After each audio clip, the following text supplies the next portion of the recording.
Good morning.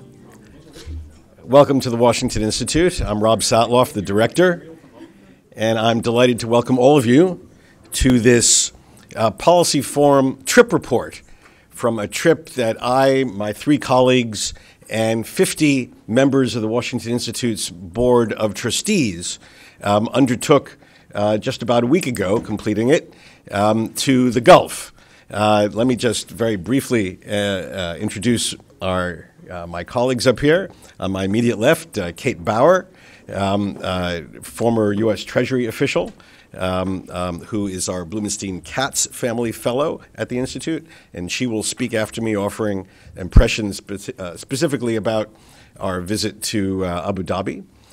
To her left is Lori Plotkin Boghardt, our Barbara K. Family Fellow, former U.S. government intelligence analyst, who will be prepared in our Q&A to talk about all sorts of issues from counterterrorism and counter-radicalization to social change going on in the Gulf.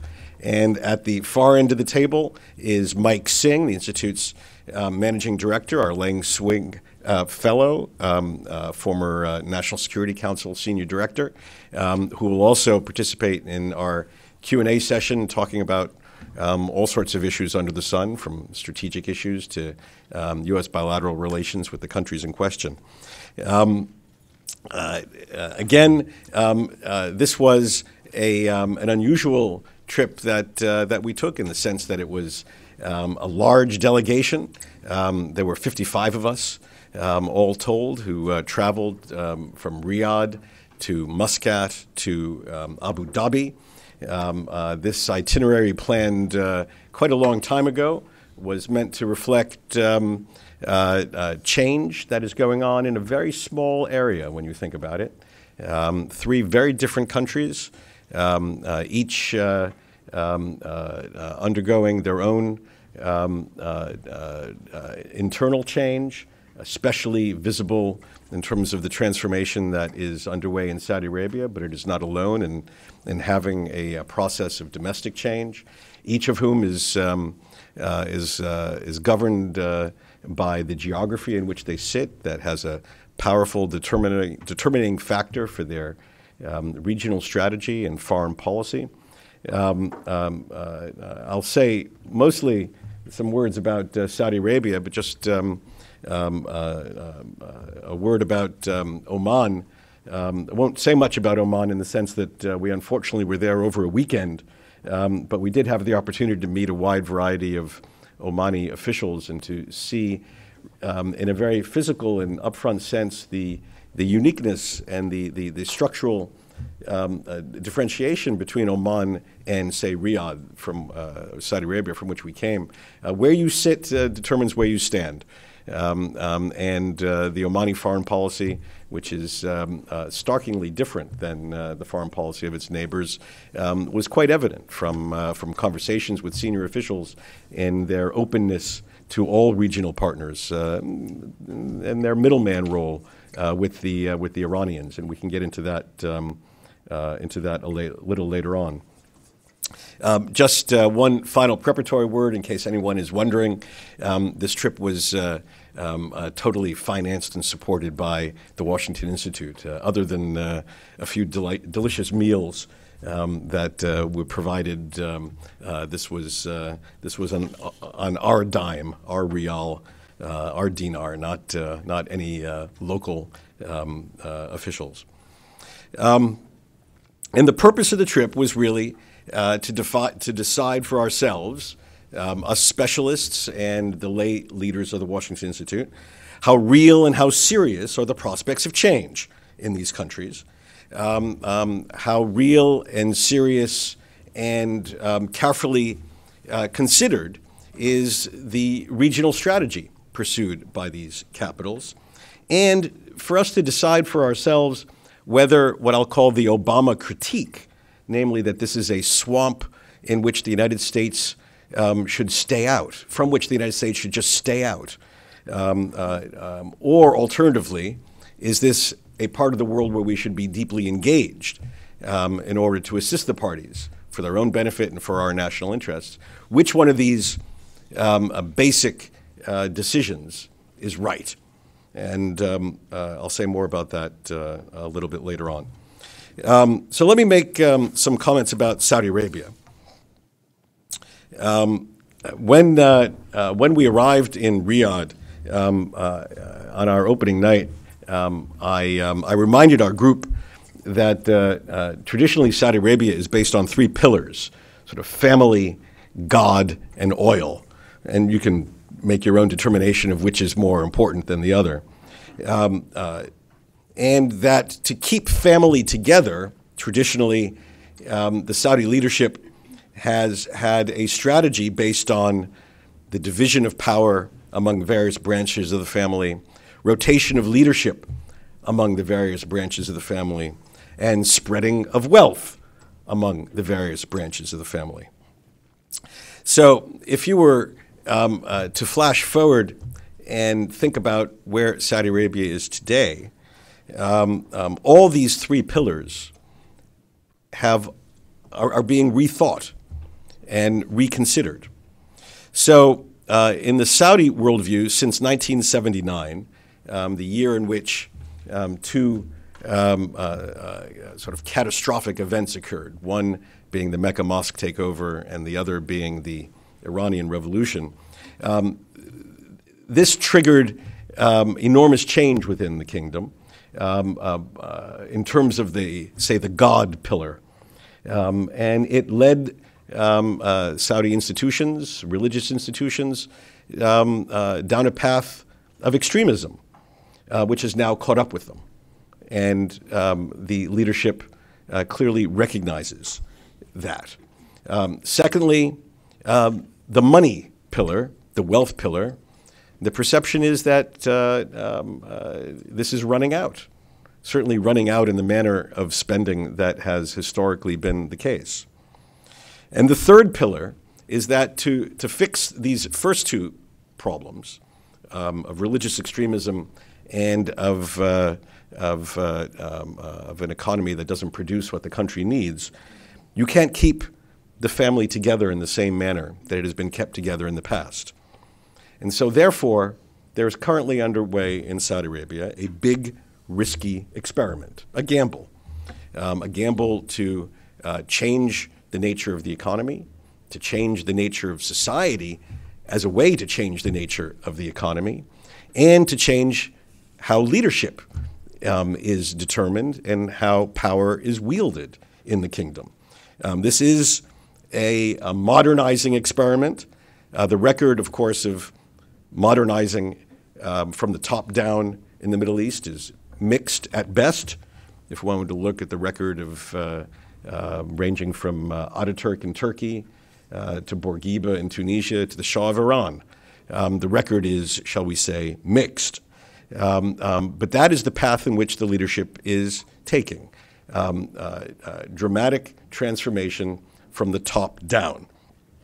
It's important to say that this is not about democracy. This is not about liberalism in the traditional sense.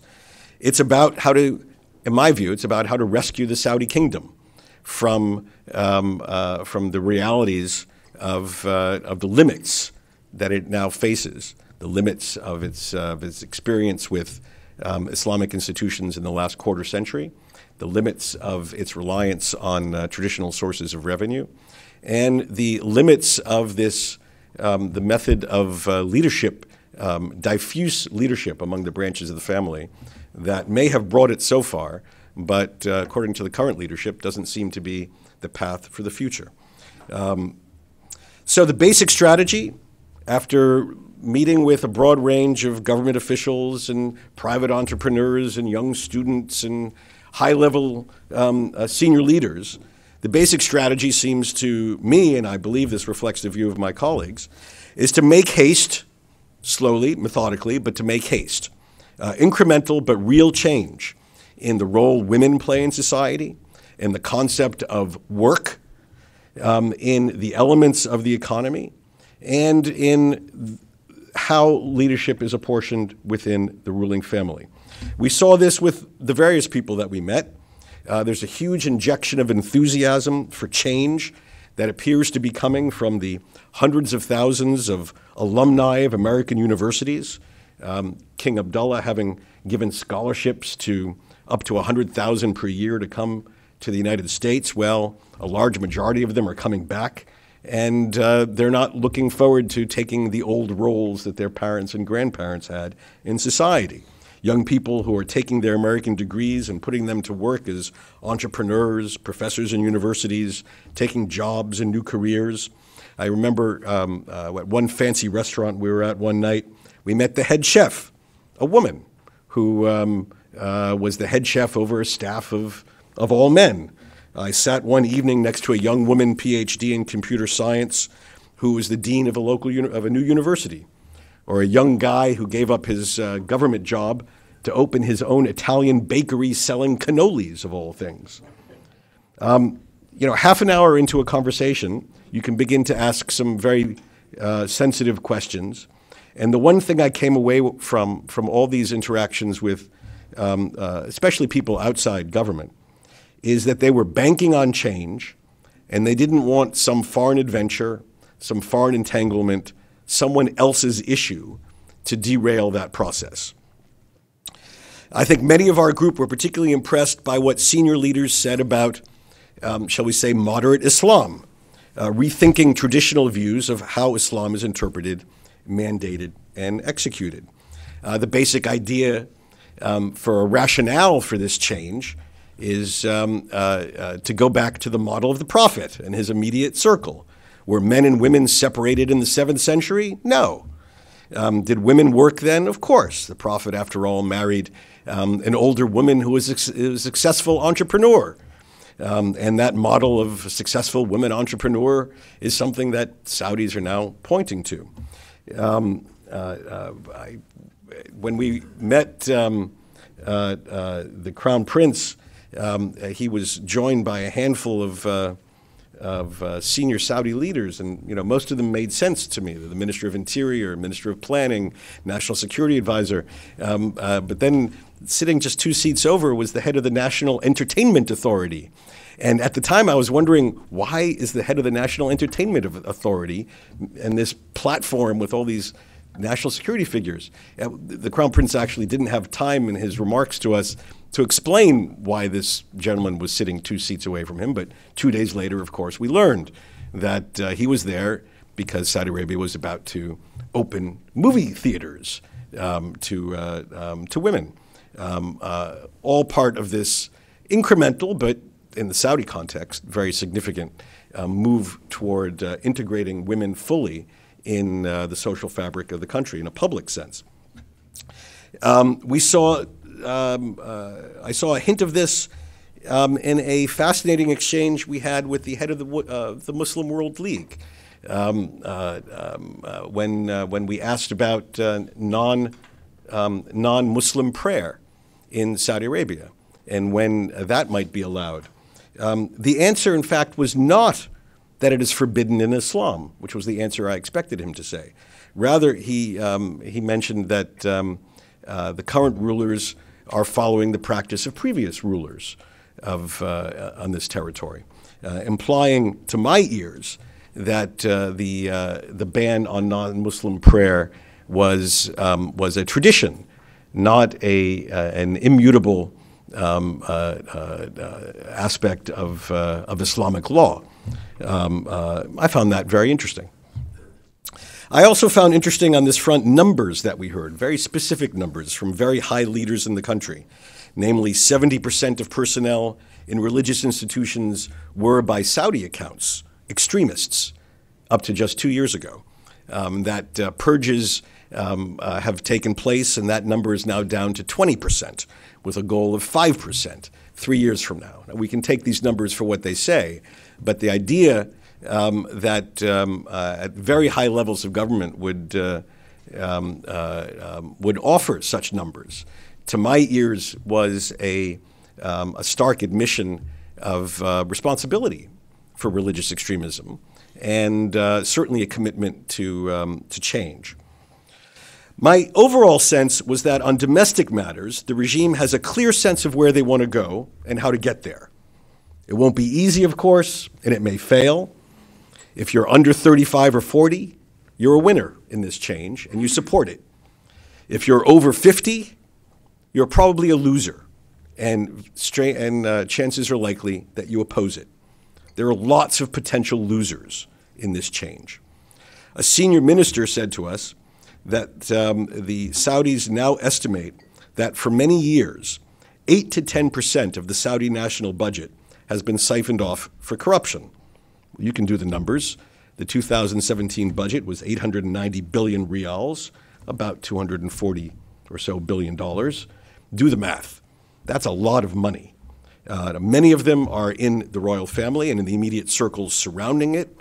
To cut out that level of corruption, if indeed that is the case, is certainly going to be a fraught process, fraught with danger for the people who are the benefits of corruption and fraught for those who are trying to root it out, if indeed that's the case. At the same time, the Saudi leadership sees foreign threats and challenges all around, with the most urgent and threatening coming from Iran, its allies, friends, and proxies. The threats, in my view, are indeed real. It's unclear to me that they have the same clarity of strategy in confronting the external threats as they do in their efforts to promote internal reform. On Yemen, Saudi Arabia has been on the receiving end of dozens of missiles that have killed large numbers. When a very senior leader said to us, quote, imagine what America would do if Cuba launched missiles into Miami. You guys would drop the A-bomb. I could have closed my ears and heard leaders of another country not too far away that regularly has missiles dropped on them, offering exactly the same response. How to deal with Yemen remains a challenge. We were in Riyadh right during the crazy days of when Ali Abdullah Saleh changed political tack and then was subsequently killed. I can't say I have a clear idea of exactly where Saudi Arabia and its allies are going. I can say that they are very sensitive to charges of the purposeful targeting of civilians. We were given the opportunity to visit, invited to visit the Air Operations Command. They brought us into the room where you could see dozens of Saudi air controllers offering real-time instructions to pilots flying over Yemen. And there, behind a plate glass window, waving at us, were American and British air liaison officers. I tell you, from my perspective, the visit worked. It's tough to imagine those American and British officers playing a role in the purposeful and deliberate bombing of civilians. Does it happen by error, by incompetence? Absolutely. Does this account answer questions about the delivery of humanitarian goods? No. But on this question, unless you believe the U.S. Air Force is in cahoots in the purposeful targeting of civilians, the answer, at least as of today, in my view, is no. Strategically, we didn't hear a lot of answers to the famous David Petraeus question, how does this end? Namely, how does the Qatar crisis end? Though we heard an earful about the duplicity of the Qataris. We didn't hear how the Lebanese crisis ends. Though we heard a lot about the Hizb Shaitan, the party of the devil, which is the Saudis' preferred name for Hezbollah. And a lot of warnings that the upcoming Lebanese election should be stopped because it is about to permanently empower Hezbollah, who is likely to have constitutional change and dramatically change the political makeup of that country. We did hear a more upbeat portrayal of the situation in Iraq than I had imagined, namely that the current Iraqi government, with the strong support of Riyadh, is pushing back on Iranian influence there. Seems optimistic to me, but very interesting. In all of this, there was only one operational request we heard of the United States. Yes, they would like to see tougher U.S. measures to stop weapons smuggling into Yemen. They'd like to see the U.S. take Hezbollah down a notch to help Abadi in Iraq. Yes. But the only ask we heard was regarding East Syria, namely a specific request that the U.S. maintain its deployment in eastern Syria as the essential element in blocking the Iranian land bridge and in helping to contain Iran's spreading influence in that area. As for Iran's strategy itself, The basic idea, as enunciated by a senior Saudi leader, was containment. Push back Iranian influence, bottle them up until such time as the Iranian people bring about the change that will eventually come. If we don't assertively contain them now, we were told, military confrontation becomes inevitable before long. I have written elsewhere on Israel, the peace process in Jerusalem. I won't repeat everything I've written elsewhere here. Suffice to say, we were there on the day of and the day after the president's announcement on Jerusalem as Israel's capital. If we didn't raise the issue with our interlocutors, I'm not at all sure it would have been raised by them. And when we did raise it, their response was measured and moderate, put in the context of larger U.S.-Saudi relations, larger U.S.-Saudi efforts to build Israeli-Palestinian peace, to which the Saudis were committed. I'm sure that the Saudi leadership, if they had had great consternation, great frustration, great anger, would have found a way to express that to us. Instead, I believe that they made a purposeful effort to express their views to us in the manner that they did. So that's the story. Real dynamism on the domestic front, with a clear sense of direction, deep frustration and fear on the foreign front, with a willingness to act that is unusual in looking at Saudi history, but with somewhat less clarity of purpose or design. In my view, we, the United States, can play a very useful role by helping them with the latter, while playing a supportive and encouraging role in providing an encouraging environment for the former. In other words, in broad strokes, we should want the reform process to succeed, and we should do our best with the Saudis in order to build on our common desire regarding the regional strategy and to help them refine that strategy to make it more effective, more targeted, clearer with specific achievements and working in closer concert with its partners, especially here in Washington. And those are my views on our visit to Saudi Arabia. I'll turn it over to Kate for what we learned in the UAE. Kate.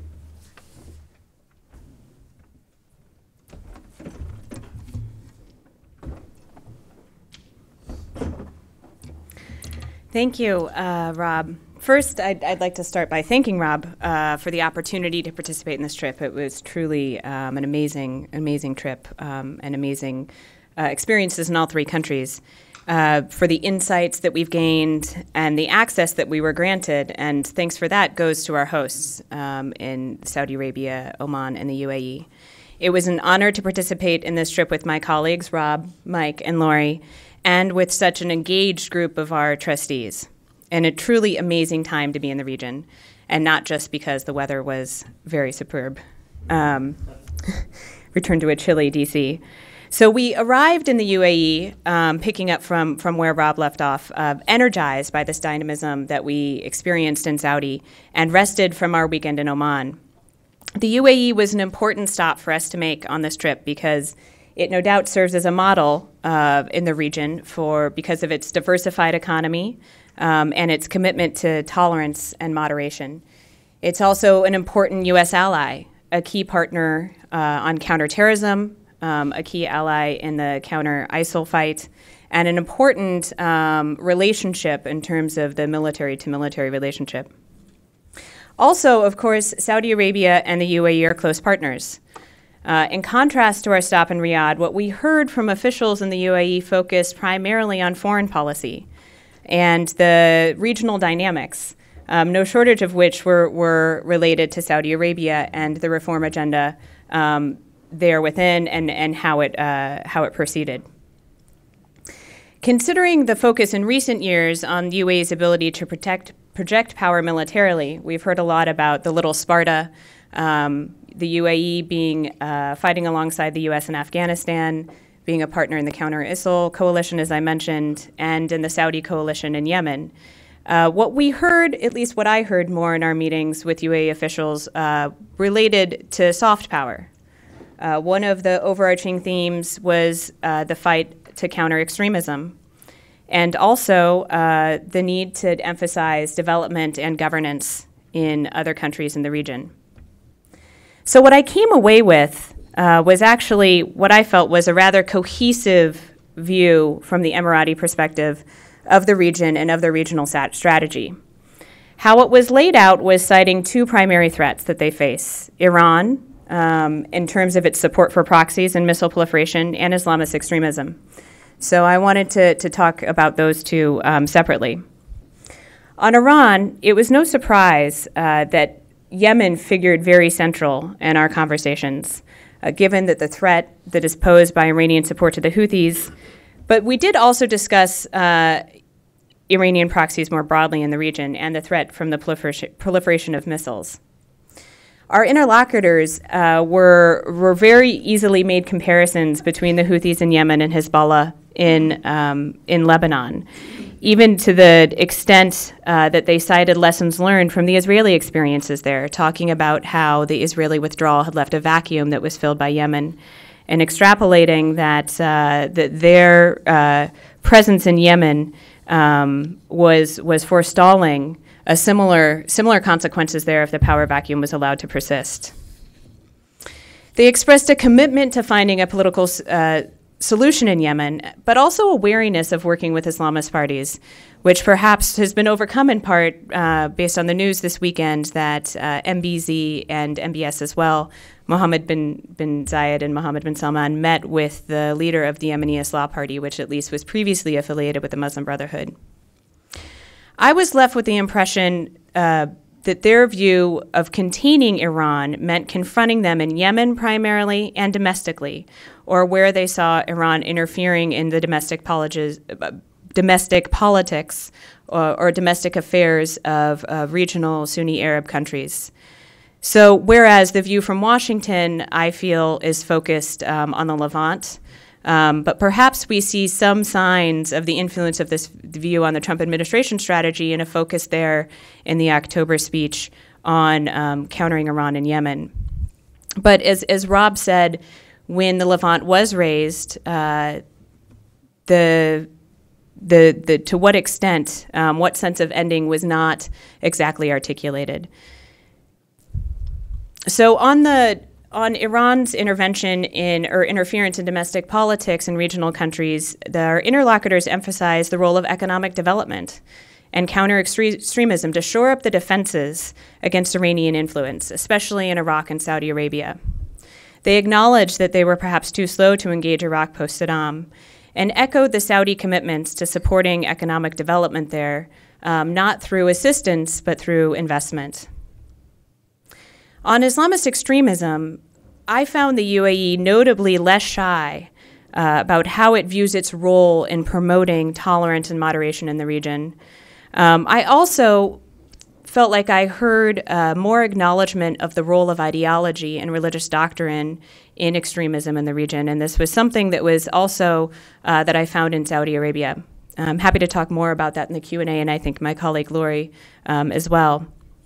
But where I would say was kind of the bumper sticker moment for me in the meetings that we had from the UAE, the phrase that I felt like summed up this cohesive regional strategy was when one official said to us that they ground their counter-extremism policies or efforts in two anchors, in Saudi Arabia and in Egypt, and that in order to be credible, they need to fly those two flags.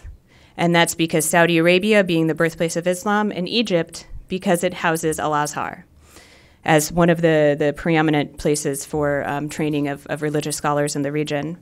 And I saw from this much of the UAE's foreign policy in recent years flowing. If you can see the UAE's strong support for the Morsi government in Egypt, the Sisi government in Egypt, and their involvement, their support for Saudi Arabia, but also a view that what part of what they're doing in Yemen is to help Saudi Arabia and prevent the Yemen conflict from destabilizing Saudi Arabia so that the reform agenda can be pursued and counter-extremism or more moderate Islam pursued, as has been mentioned by Mohammed bin Salman.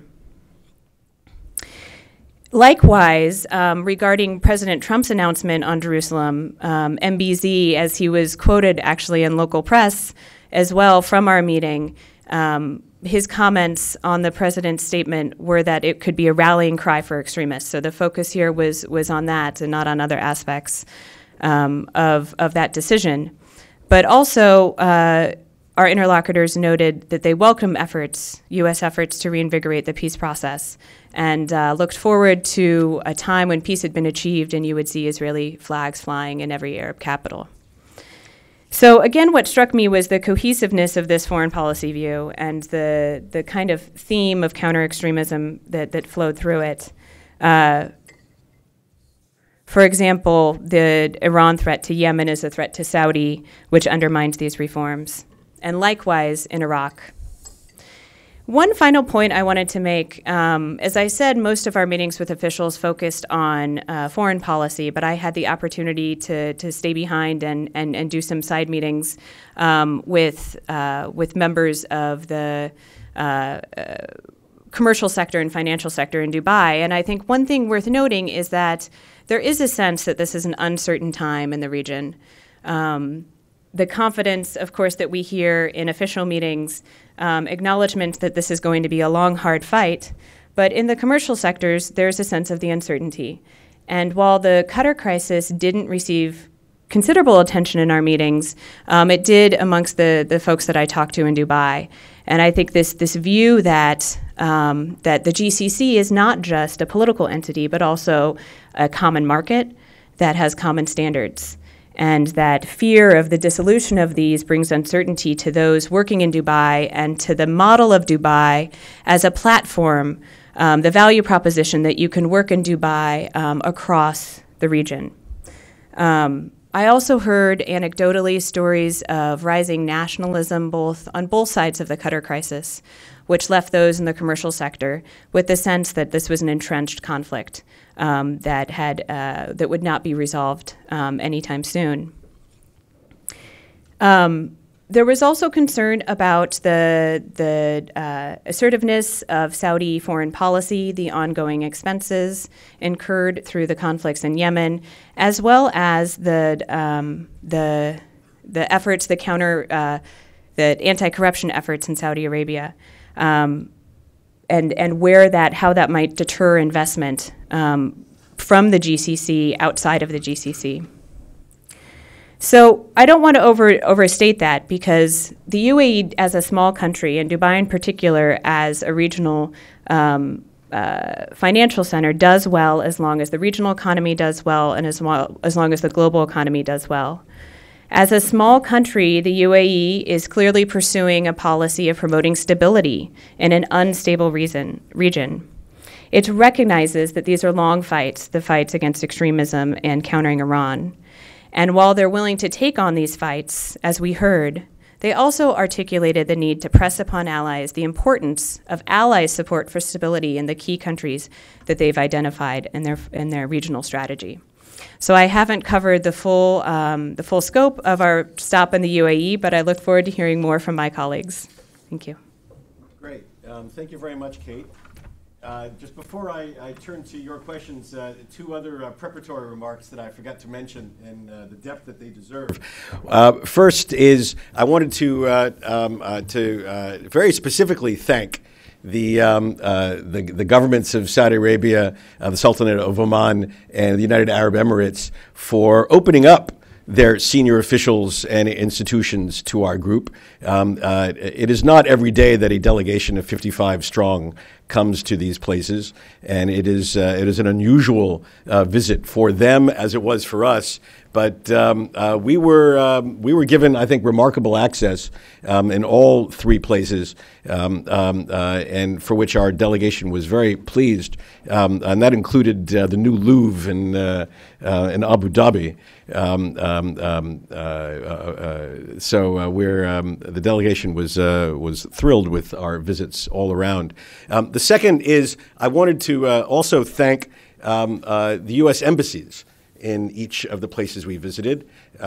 We made it a point to have briefings from the heads of mission, whether that's the chargé in Riyadh or the ambassadors in Oman or Abu Dhabi, all of whom gave of their time and their insight and really provided extraordinarily valuable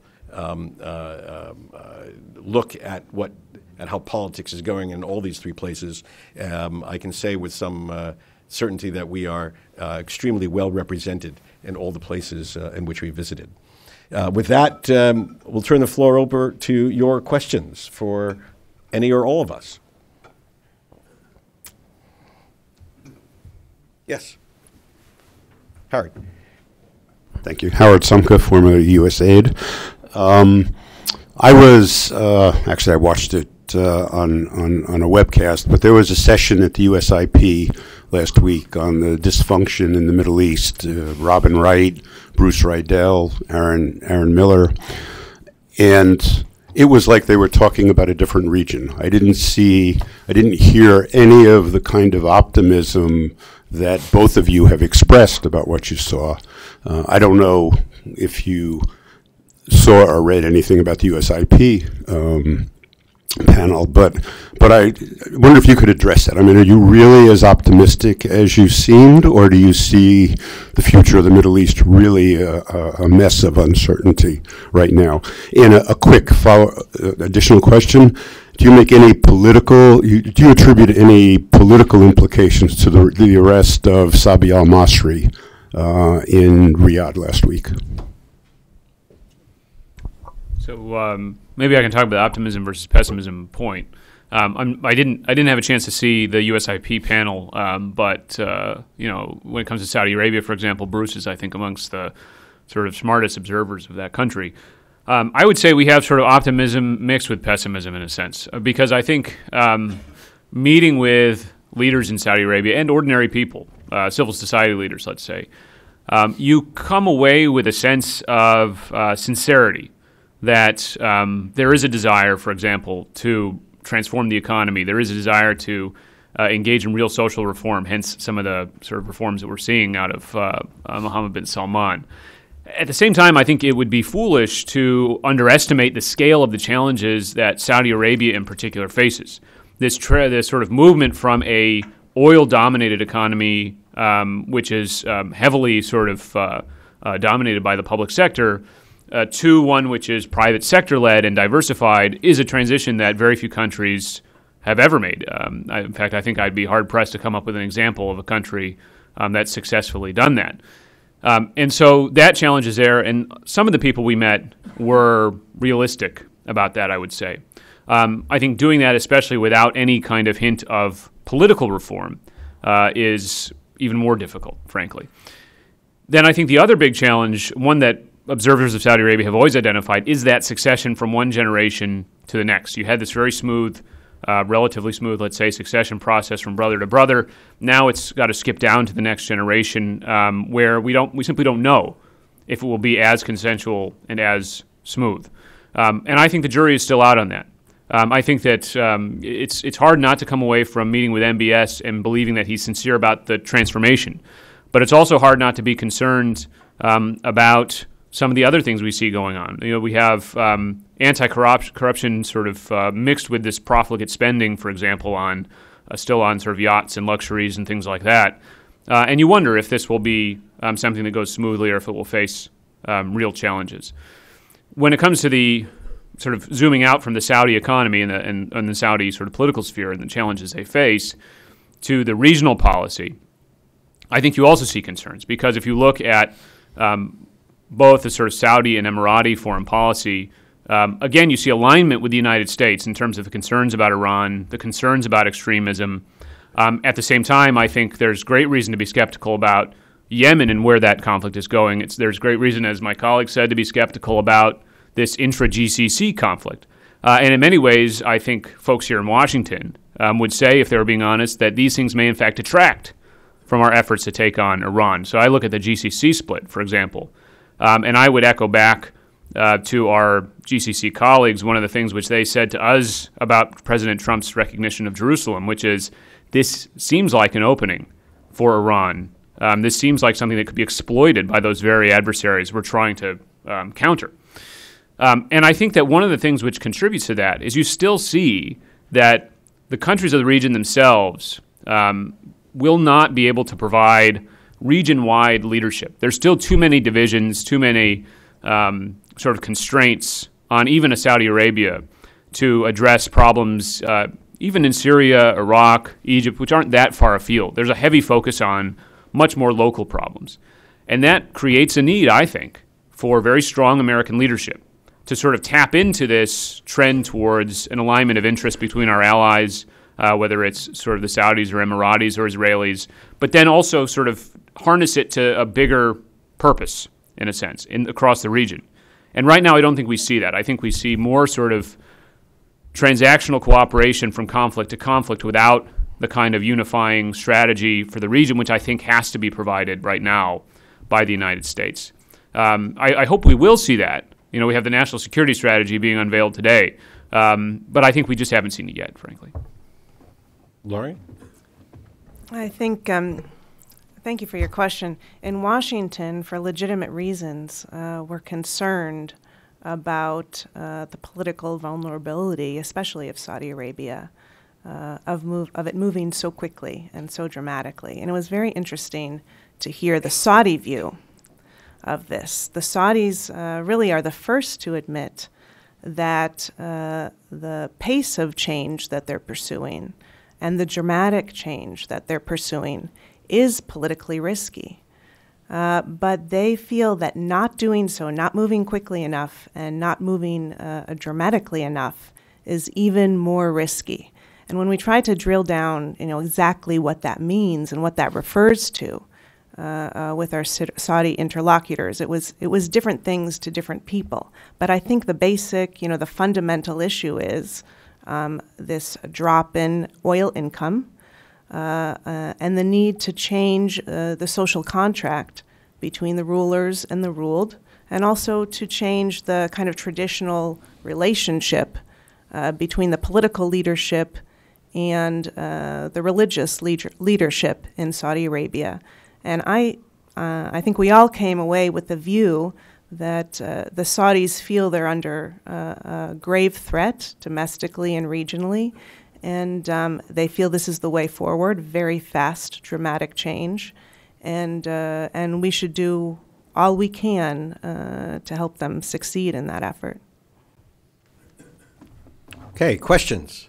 Patrick, up in front. Here you go. Thank you. Patrick Clausen of the Washington Institute. Could you discuss attitudes from those you met with towards President Trump? How important is he? How successful is he? How useful is he? And what are their concerns about their relationship with the Trump administration, particularly the president, going forward? Look, I can tell you that at the among the most senior Saudis with whom we met, when this issue was posed directly, the response was, and I'm paraphrasing, we deal with the United States. We respect President Trump. We don't have a view on who America chooses as its leader. We do appreciate the fact that he has changed the paradigm of American foreign policy from a desire for outreach to Iran to recognition of Iran as a main source of regional mischief and troublemaking.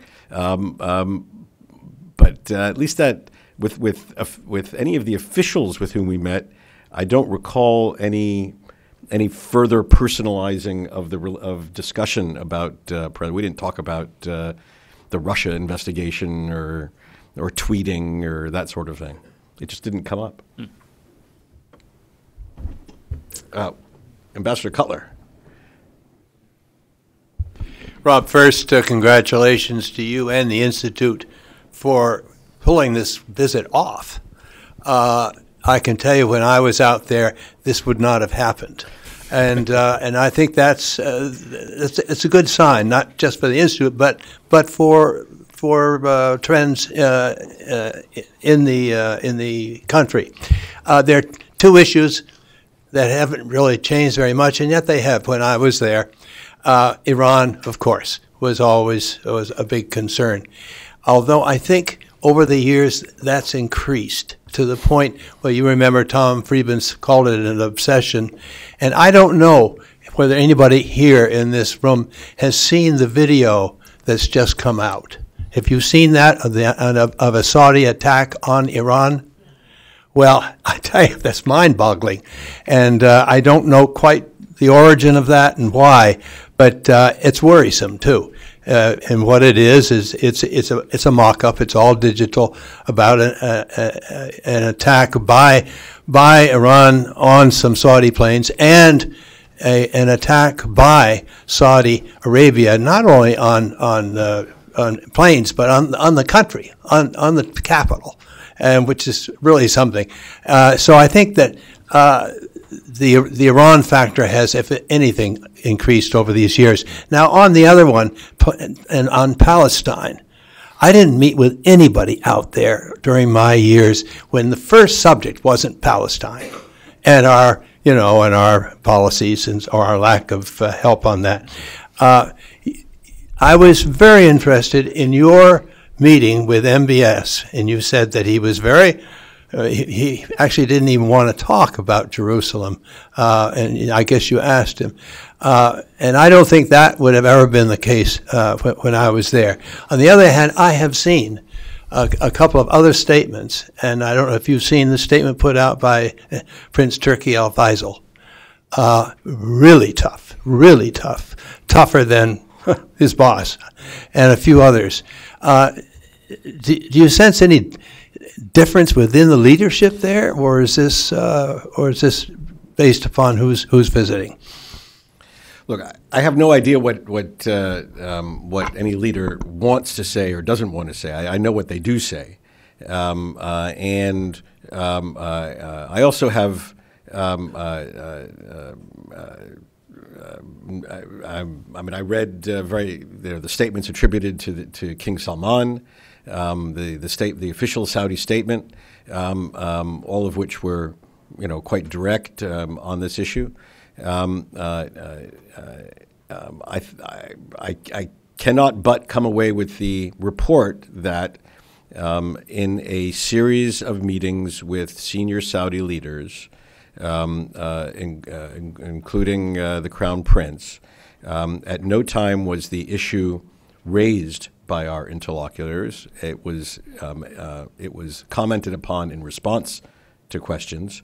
I don't want to suggest that anybody was congratulatory of the president for the decision that he took. That certainly wasn't the case. But there was, I think, a sense of proportion and where this fit into overall Saudi foreign policy. Just in a broader sense, just a word about this, because not so much the Saudi case. I think, in general, the response to the president's decision on Jerusalem called into question three assumptions that have long been held about Middle Easterners, about how Arabs and Muslims react politically to certain things that need people to look much more closely at. Number one, that when Arabs and Muslims oppose policies, they only do it violently. Well, actually, that's quite a derogatory view to hold of Arabs and Muslims. They can oppose policies and have positions and reflect their political views nonviolently, as many have and many do and many should. And that's the reality. Secondly, is the idea that governments today are as eager to use the Palestine issue and are able to use the Palestine issue the way they used it in the 50s, 60s, and 70s. I don't think that's the case today. And third is the fundamental resonance of this issue, which I think has decreased. It has not disappeared by any stretch of the imagination, but given the other items that crowded out of the public agenda, it has relatively decreased. That's just a political reality. Mm-hmm. On the Saudi-Iran point, look, I think that we heard sort of different takes in Saudi Arabia and the UAE. There certainly is a heavy focus on Iran, and frankly, I think that's understandable. From my point of view, as someone who studies Iran closely, I think you are seeing a period of time right now in the Middle East where the Iranians are more aggressive regionally than they have been in recent memory. We see Iran and its proxies very active in Syria, Iraq, Lebanon, Yemen, as well as in the Gulf countries themselves, and then on the other side in Afghanistan and so forth. And I think that focus is probably heavier in Saudi Arabia, in part because you have Iranian missiles being fired into Saudi Arabia, for example, whether in the sort of southern provinces or against the Riyadh airport itself, which happened just a couple days before we arrived. In the UAE, I think you hear perhaps a slightly different take. There's still the focus on Iran, but with, as Kate said, this sense that we need to focus on our own internal kind of defenses, in a sense, against Iran extremists and so forth, by ensuring that sort of citizens are included, by ensuring that our sort of military defenses are strong, by ensuring that our economies are resilient and so forth. And I think the U.S. would like to see these countries focus on those things in addition to simply focusing on sort of the more military sort of defenses, more military countering of what Iran is doing. And I think we would like to see these countries, again, take more leadership of resolving some of these regional conflicts to deny Iran those opportunities. I meet with Iranian officials sometimes as well. And what's interesting is that you hear a lot less from Iranian officials about what's happening in the region than you do from, say, Saudi or Emirati officials. You hear more from Iranian officials about the United States or about Europe or about Russia or China. And I think it reflects that Iran sort of sees itself as a global power in a way that other countries in the region perhaps don't. So I would say that we would like these countries in the region, Saudi Arabia, the UAE, and so forth, to start thinking of themselves more in that sort of, not necessarily global context all the time, but in the regional context, as opposed to simply sort of in competition with the Iranians, if you know what I mean. Sort of focus on sort of promoting their own sort of prosperity, sort of their own resilience against the types of threats that they face. Yes, bunch of questions here, and then Reem.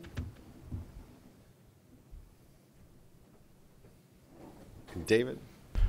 Hi, Dan Pollock from the Zionist Organization of America. So you mentioned that the crowned prince is engaged in an experiment, maybe a gamble. Can you give us an idea, if it's not indelicate to say so, having just been hosted by them, about some of the results of the failure of his experiment? What happens in Saudi Arabia, given the strategic imperatives are still the same for them, if there is a reaction to everything he's doing? I imagine less involvement in Yemen, but I don't really understand that they have options there. So can you kind of spell out what a post-Crown Prince failure might look like for American policy in the region, and what the fallout might be? What types of people would be in charge? Would it be a reaction to re-empower the extremists or return to a Saudi support for more extremist-type behavior? Thanks. Look, that's a hypothetical about a hypothetical. I think, look, we all came away with the sense that there's enormous risk, as Lori just said, enormous risk in doing this, a greater risk in not doing this. The real trick is the speed of change. You need to go fast enough to maintain the support of your people, but not so fast that you that the system breaks. It is not easy to find that right balance of speed, and I have no doubt that there are times when they won't find that right balance of speed, and things will look dicier than at other moments. But to try to predict, what the country looks like when the current process of change, which is at an early stage, fails, I don't think is a useful exercise. So I'll leave it at that. I might say one more thing about it, which is I'd say two things. One, I think that one of the things we came away from this visit with is the notion that the belief in the need for, say, social change and so forth isn't just an MBS project, that you saw it in a lot of different quarters in society. I mean, it was echoed by people all around, and there was a lot of enthusiasm for it. And so I don't think that that element of change in Saudi Arabia really just rests on one guy's shoulders. I think it'll be hard for any other leader to really deny it, in a sense, given the youth of the Saudi population, given their their desire, apparently, to see this kind of change. Economically, I think we can speculate more clearly as to what the stakes are for Saudi Arabia, and they're quite high. If Saudi Arabia's got a growing population, it's had some real fiscal pressures in recent years, and they need to make the kinds of changes that they're making. And if they don't make them, if they're not serious about these changes, I think that they will face real severe economic consequences, frankly. And so, that's why I think we do need to support, as the United States government, the types of economic changes that Mohammed bin Salman and the Saudi government have in mind, because without them, I worry about whether Saudi Arabia will continue to have the stability, have the economic sort of resilience that it's had in the past, which has been a pillar of American policy in the region. Kate?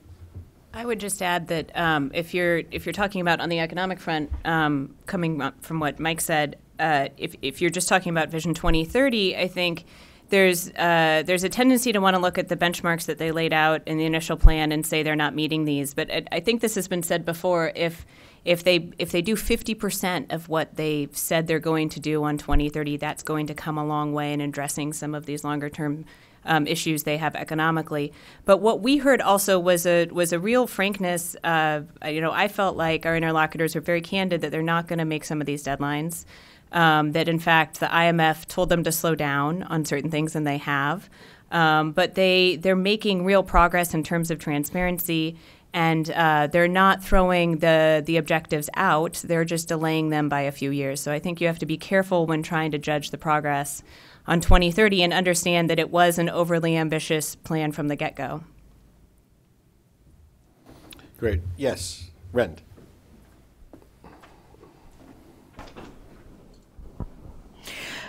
Thank you for an excellent presentation, and congratulations on the trip.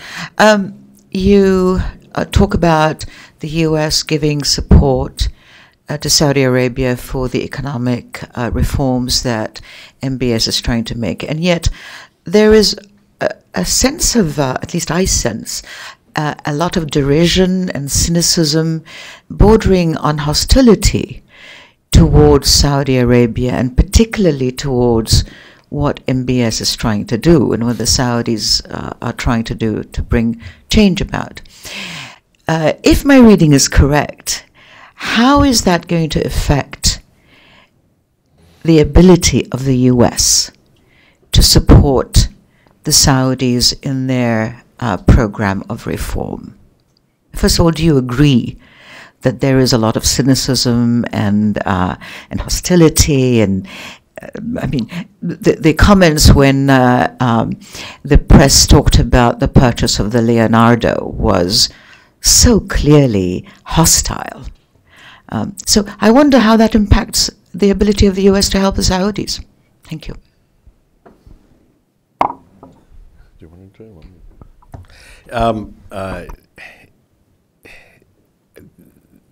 look, there's no doubt that the issue of what was Mike's term, profligate spending, is a serious casts a shadow over this. Certainly in the sense of perception. I haven't the foggiest idea what is truth and fiction here, to be perfectly candid. But the perception is out there, and that in many respects is all that matters.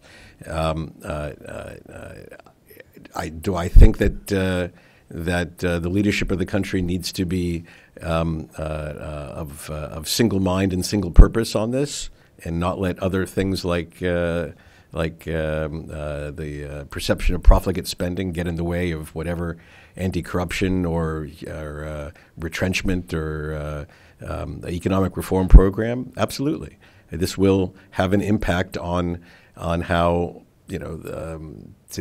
public opinion, which does exist, even if it's different type of measured differently than, say, outside Saudi Arabia. But public opinion exists. That how to have public opinion support these efforts, it will have an impact. So for sure, if I were asked my advice, absolutely, I would say get out of the profligate spending business and focus solely on the anti-corruption effort. To the extent that my advice matters. I can say that, and again, maybe it's just the people we met. It's always that way. But we did meet a fairly broad section of young people. You're talking about here. Yeah, here there's no doubt there is this skepticism. You see it splashed on the front page of the New York Times 2 or 3 times in a matter of weeks, and sure. When you speak to actual young Saudis, especially young Saudi women, but not only young Saudi women, and the desire that this is an opportunity not to be missed, you get a sense that this is real. So you get both at the same time. This is part of the complexity. I wish it were more simple, but this is just the reality. I would just add one thing, which is, we heard similar questions in Saudi Arabia from Saudis. And the question essentially was, why do people have this caricature of Saudi Arabia? Well, Saudi Arabia has been, by choice, a relatively closed place for a long time. And one of the perhaps underappreciated elements of this Vision 2030 plan is changing that, is opening up the country a bit to tourists, to the world in a sense. I think that can only help in this regard. Because it's true that the caricature you may have in your mind of especially younger Saudis simply doesn't match with the reality you confront, on the streets of Riyadh. And I think the burden of changing that perception is, yes, it may be a bit on us, those of us who purport to explain the Middle East to people in our own country, but also on the Saudis to be open to the world and let people come and see for themselves. David, then over here in the middle. Thank you. David Weinberg, Anti-Defamation League. I wanted to ask about something that really hasn't come up a lot here, which is the issues of human rights and rule of law. In Saudi Arabia, their national transformation plan has goals for every ministry. So even the Justice Ministry is going to be undergoing some degree of shift. But I was wondering to what extent these sorts of issues either were raised by the delegation or came up with your official interlocutors in Saudi Arabia or UAE or Oman, and whether the very exciting things that these countries are doing on combating extremism at the moment are really taking the fore, and whether that makes sense. Perhaps it may. And then if I can tack on another question, I'd be curious to know whether Hamas came up at all. You mentioned Hezbollah being a big focus of conversation, but I'm always fascinated to know how these countries are thinking about Hamas, given that they don't list Hamas as a terrorist group, but are strategically opposed to Hamas, and meanwhile UAE is engaged in this very interesting effort in Gaza to promote Dahan. So how is that affecting their approach to Hamas, if at all? Lori, you want to go ahead? Thank you, David. There were a couple key messages that we heard from across top Saudi interlocutors who we spoke to, and one of them is that the key, most important domestic concern in Saudi right now is extremism, and that's something that, as you know well, we need to be careful about. Because when the Saudis talk about extremists and terrorists, they have a much broader view and broader interpretation of that term. There are groups and individuals who they believe fall in that category, who we as Americans don't see it that way. And I think this is something we need to be cognizant of when we're talking with our Gulf partners about their counter-extremism campaigns and their counter-terrorist campaigns. That important thing being said, I came away with the impression that there's a palpable change in the way the Saudis are pursuing real counter-terrorist efforts as we define them, against ISIS, against Al-Qaeda. We came away hearing about a widening of the scope of their counter-terrorist campaigns, a deepening of the scope of their counter-terrorist campaigns, to include religious institutions, their education system, a global campaign to promote tolerance and coexistence that's led by the Muslim World League, what's essentially a high-tech startup company, Etidal, which is involved in trying to understand, assess, and counter extremist messaging. These are some of these things the Saudis have been doing for years, but I think our trip gave us the sense, and frankly, the things that we've been hearing from the Saudis over the last few months has given us the sense that there is a new level of commitment and a new determination to fight the terrorist threat when it comes to terrorists that we and the Saudis agree on, the ISIS threat and the Al-Qaeda threat. But again, I think your concern about the difference between who Americans define as extremists and who Saudis define extremists as extremists is legitimate. We heard from a top Saudi official that there's a difference. Essentially, he acknowledged a difference in understanding of different freedoms between the Americans and the Saudis, and I think that's very much relevant. Kate, on this? I would just add in terms of rule of law that the one time that I can recall that this came up very, very clearly was when we inquired about the anti-corruption efforts. And the response that we got from a senior Saudi official was to cite back to a statement from the Attorney General about how those cases of individuals who had been detained that hadn't been settled would be referred to the public prosecution. This was within the context of a discussion about investor confidence, and so I thought it was important that kind of a recognition that that there might be some negative impact on investor confidence if it continues to be viewed as something that's being done in an extrajudicial fashion. So I guess we'll see how that proceeds from this point, but that was the message that we got. And I don't recall a specific discussion of Hamas. I may have missed it. Did it come up?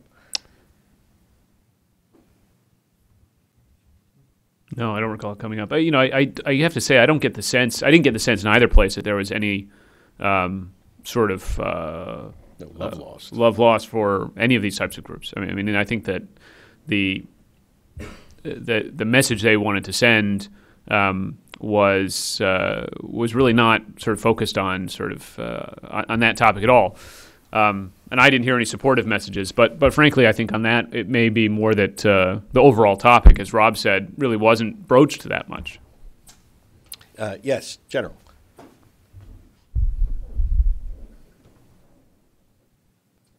Thanks, Rob.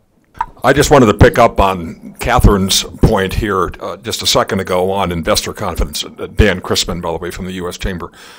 On the business confidence question, Katherine, Rob, or anyone, just before the roundup, to quote from the movie Casablanca, of the unusual suspects by MBS, there was Davos in the desert. Thousands of business executives present with a very optimistic hue that was put on that in terms of business expectations going forward. And then this, at least short-term, Paul as a result of the roundup. What did you hear from your interlocutors on the impact of that sudden announcement and reactions to where business investment is going at this point, given the details of the announcement by MBS? So just a word on this, then then I'm sure Kate has something to add. We asked this question almost word for word to senior Saudi officials, and the response we got, namely, how could you have all these investors here, on one day, and then the next week throw all these businessmen in the Ritz-Carlton the next week? Doesn't that send the wrong message to the investors? And the response was, look, in the mid and long, investors will see that in the mid to long term, this is very good for investing. That they will not any longer have the middlemen to have to pay off anymore, and that they will be able to that the system will be a lot more efficient. Is there a near-term impact? Perhaps, but the view was very clearly that investors will see that once the dust settles, that it will be a better investment environment. I don't have much to add from what Rob said. I think that's exactly it. It's going to create some uncertainty in the near term, and I heard people tell me that even in response to this idea that you'll cut out the middlemen, but wait, there was some value added to that. You have when you have to have a local partner. You get a capital infusion. You have someone who has the know-how and the access, and so I think what they're trying to do is to make a big change that's going to take some time to get used to. But I think Rob cited in his remarks some of the percentages that were shared with us in terms of how much they felt they were losing to corruption. And so I think that they felt like that this was a worthwhile time to do it and an endeavor to undertake. Yes, in the back. Thank you, Andreas Nicolaitis from the Embassy of Cyprus. I have two questions. The first one regarding the recent contacts between the UAE leadership and Al-Islah. Would you consider that, given their overall approach to political Islam and the Brotherhood, to be purely a tactical move, given the Yemeni constraints and probably out of Saudi prodding, or do you see a larger strategic shift in the way the UAE leadership will approach political Islam from now on? And the second one, my second question refers to Saudi Arabia and how they view Iran, in the sense that have they given you a vision of with what kind of foreign policy or engagement, because Iran is a country of the region at the end, with what kind of Iranian interaction would they be comfortable, they would be willing to live with, and do they think that this can only be achieved through regime change in Iran? UAE, Islah, Yemen. I can make a comment. Well, so sure. On the question, your question about Yemen, I think that so I think there's two issues there. I think in the short term, there is a recognition that Yemen will demand some sort of political solution. Obviously, there's a heavy military effort underway, but I think there's a desire to tie it to a political solution, which requires dealing with all the various kind of parties on the ground. At the same time, in the long term, a clear desire to ensure that the government of Yemen is a secular government, is not, either an Islamist or a sort of pro-Iranian government. What we, I think, missed overall was any sense of how do you get from here to there, because there was, I think, a realism that the Houthi forces, the Ansar Allah forces, are really quite well entrenched in the places they control, and defeating them is certainly a tall order, especially when the primary instrument is air power. On the question about Iran, I think that we didn't have such an explicit conversation that I can recall about engagement, diplomatic engagement between the two sides. At the same time, there is a history of it. And most of the sort of concerns that we heard, I think, were very concrete concerns about what Iran is actually doing, whether it's in Lebanon or in Yemen and so forth. And what you see is, I think, from the Gulf states, a desire to push back on a desire to sort of get the United States to cooperate on pushing back against it, but not necessarily with an aim towards regime change. I wouldn't say that there's any kind of, the question about obsession with Iran came up. I think that's the wrong term, because I think that there are very concrete and frankly, I think, well-founded concerns about what Iran is doing. But nothing about, well, you shouldn't engage with them, nothing about you should overthrow them, not that sort of thing, more practical in their focus. Anything else, Lori? I agree with Mike. I think the UAE recent engagement with al-Islah is a reflection of lack of options for moving forward in Yemen, and not a strategic shift on the part of the Emiratis. When we were in the UAE, we continued to hear, as we have for several years, that the Brotherhood is the root of the terrorist problem, and this is their perspective on the challenge. Great. Other questions? Yes, in the back. Thank you, Rob, and everybody, for the very valuable insight you provided us today. I'm Faraz Muscat, Arabia Foundation. My question is about Oman. I think it was mentioned that there was a Oman component to this trip, but not much was discussed. Oman is believed to be, the Omani-Yemeni border is believed to be one point from which the Houthis in Yemen are getting access to weapons and supplies. Of course, we all know that Oman also played an important role vis-a-vis the nuclear negotiations with Iran during the Obama administration. So they've charted a quasi-independent policy from Saudi Arabia and the UAE.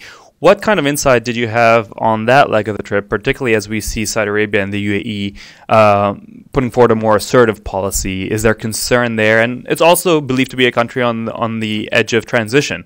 So if anything that you could say about that too. Thanks. Mike, you want to add something on Oman?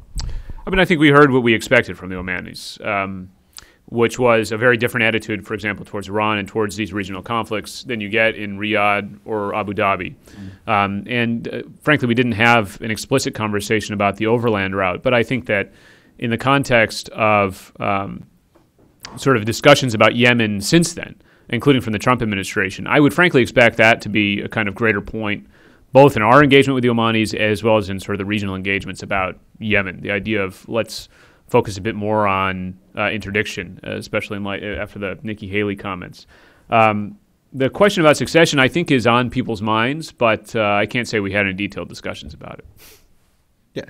I mean, the Omanis certainly emphasize engagement with Iran as opposed to the themes one heard in Riyadh and Abu Dhabi. And as much as anything, it's a result of who the Omanis are, where they're located, what their history is, and their checkered relations with their own neighbors. So this was not surprising. So it was quite true to form, and it was interesting to see in the flesh and to hear in the flesh. But that there was no surprise to hear this from Omani officials. I would just add that on the question of lethal aid, Iranian lethal aid to the Houthis, I think one of the things that I took away is an open question at the end of this trip, and speaking with various interlocutors, was that there doesn't seem to be a consensus on how to get at that, and I think that that's one of the areas that the U.S. and the countries that we visited will have to come to some sort of agreement on the nature of the problem to both resolve, to come up with ways to interdict the assistance, but also tackle some of the humanitarian issues. I'll just leave it at that. Just in closing, I'm sure that if the 50 some odd other members of our delegation were here, they would of course endorse the thrust of the remarks you heard from our panel, but they would all have their own individual stories. Stories of engaging with local people in stores and shops and restaurants and that sort of thing.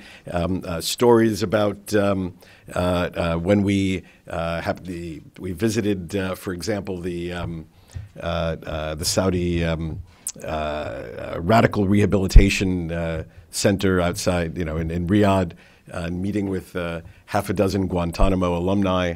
And talking with them about their experience both in Guantanamo and in the rehabilitation center in Riyadh, experiences, yes, of meeting multiple crown princes in multiple capitals, something one often doesn't get a chance to do, and how they were welcomed on a personal level.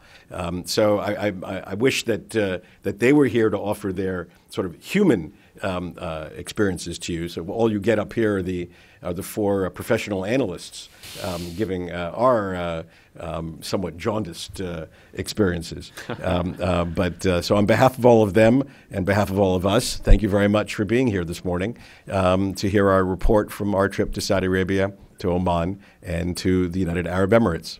Thank you.